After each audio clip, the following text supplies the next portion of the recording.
Pulling out the coupe at the lot. Told him fuck 12, fuck SWAT. Busting all the bells out the box. I just hit a lick with the box. Had to put the stick in the box. Pour up the whole damn seal. I'ma get lazy.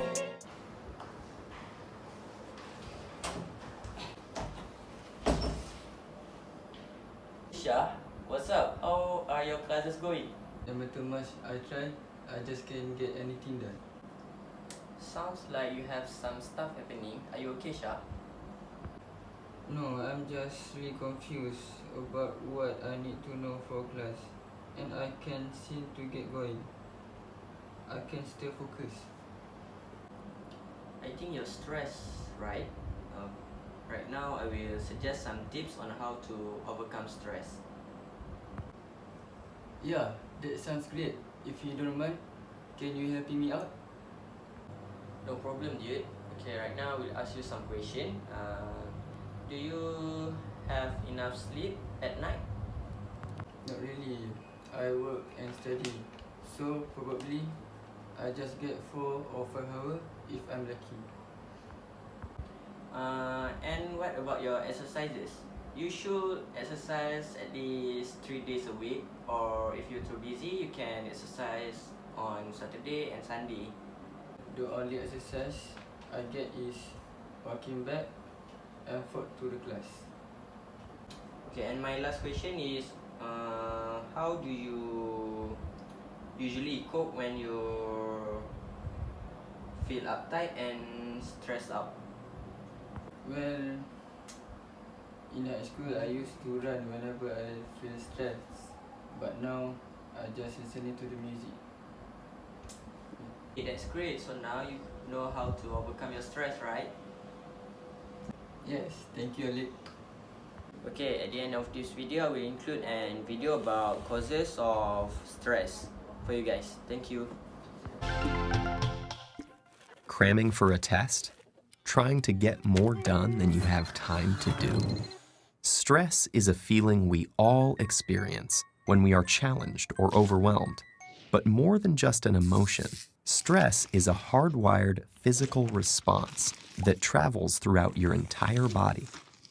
In the short term, stress can be advantageous, but when activated too often or too long, your primitive fight or flight stress response not only changes your brain, but also damages many of the other organs and cells throughout your body.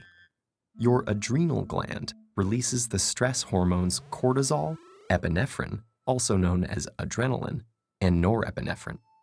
As these hormones travel through your bloodstream, they easily reach your blood vessels and heart. Adrenaline causes your heart to beat faster and raises your blood pressure, over time causing hypertension. Cortisol can also cause the endothelium, or inner lining of blood vessels, to not function normally. Scientists now know that this is an early step in triggering the process of atherosclerosis, or cholesterol plaque buildup in your arteries. Together, these changes increase your chances of a heart attack or stroke. When your brain senses stress, it activates your autonomic nervous system. Through this network of nerve connections, your big brain communicates stress to your enteric or intestinal nervous system. Besides causing butterflies in your stomach, this brain-gut connection can disturb the natural rhythmic contractions that move food through your gut, leading to irritable bowel syndrome, and can increase your gut's sensitivity to acid, making you more likely to feel heartburn. Via the gut's nervous system, stress can also change the composition and function of your gut bacteria, which may affect your digestive and overall health. Speaking of digestion, does chronic stress affect your waistline? Well, yes. Cortisol can increase your appetite. It tells your body to replenish your energy stores with energy-dense foods and carbs, causing you to crave comfort foods. High levels of cortisol can also cause you to put on those extra calories as visceral or deep belly fat. This type of fat doesn't just make it harder to button your pants. It is an organ that actively releases hormones and immune system chemicals called cytokines that can increase your risk of developing chronic diseases. such as heart disease and insulin resistance.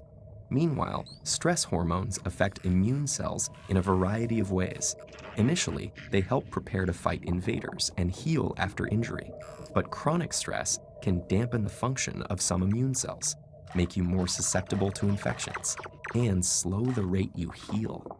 Want to live a long life? You may have to curb your chronic stress. That's because it has even been associated with shortened telomeres, the shoelace tip ends of chromosomes that measure a cell's age. Telomeres cap chromosomes to allow DNA to get copied every time a cell divides without damaging the cell's genetic code. And they shorten with each cell division. When telomeres become too short, a cell can no longer divide, and it dies. As if all that weren't enough, chronic stress has even more ways it can sabotage your health, including acne, hair loss, sexual dysfunction, headaches, muscle tension, difficulty concentrating, fatigue, and irritability. So, what does all this mean for you? Your life will always be filled with stressful situations, but what matters to your brain and entire body is how you respond to that stress. If you can view those situations as challenges you can control and master, rather than as threats that are insurmountable, you will perform better in the short run and stay healthy in the long run.